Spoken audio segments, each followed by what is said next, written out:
മാന്യസദസ്സിന് നമസ്കാരം. എൻ്റെ പ്രിയ സഹോദരങ്ങളെ, എൻ്റെ കുഞ്ഞുങ്ങളെ, ഏകദേശം 2000 വർഷങ്ങൾക്ക് മുൻപ് ഭൂമിയുടെ ചരിത്രത്തെ കീറിമുറിച്ചുകൊണ്ട് ഒരു മഹാ അത്ഭുതം നടന്നു. അത് മറ്റൊന്നുമല്ല, അത് നമ്മുടെ രക്ഷയ്ക്കായി ദൈവം ഭൂമിയിൽ ഒരു മനുഷ്യനായി പിറന്നു, അങ്ങ് ബെത്ലഹേമിൽ. അന്ന് അവിടെ കത്തിച്ചൊലിച്ച ആ ദീപപ്രഭ, ആ സൂര്യകിരണം ലോകമെങ്ങും അലയടിക്കുന്നുണ്ട് ഇപ്പോഴും.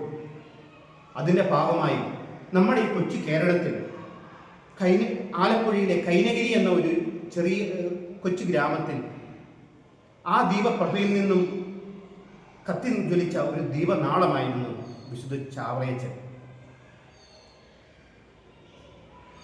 ക്രിസ്ത്യാനികളെ സംബന്ധിച്ചിടത്തോളം ചാവറയച്ചൻ നമുക്കൊരു വിശുദ്ധനാണ്.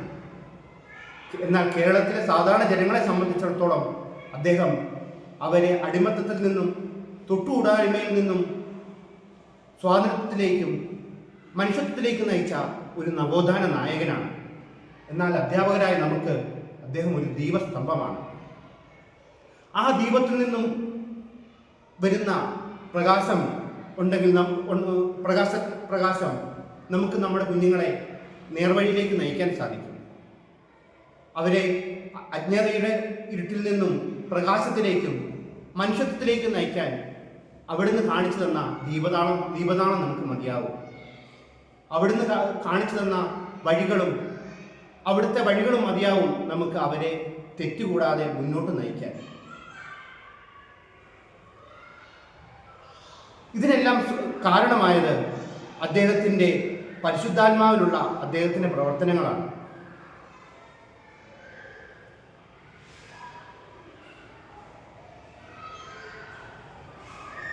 നിങ്ങൾ ലോകമെങ്ങും പോയി എല്ലാ സൃഷ്ടികളോടും സുവിശേഷം പ്രസംഗിക്കുവിൻ എന്ന് ഈശോമിശിഹ അരുളി ചെയ്തു.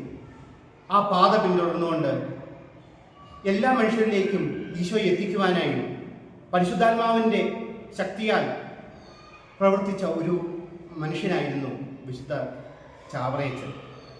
നമുക്കും അദ്ദേഹത്തോട് മധ്യസ്ഥം പ്രാർത്ഥിക്കാം. അദ്ദേഹത്തിൻ്റെ വഴികൾ നമുക്ക് പിൻചെല്ലാം. അദ്ദേഹത്തിൻ്റെ മധ്യസ്ഥം തേടി നമുക്ക് മുന്നോട്ട് സഞ്ചരിക്കാം. ഇത്രയും പറഞ്ഞുകൊണ്ട് എൻ്റെ വാക്കുകൾ നിർത്തുന്നു. നന്ദി, നമസ്കാരം.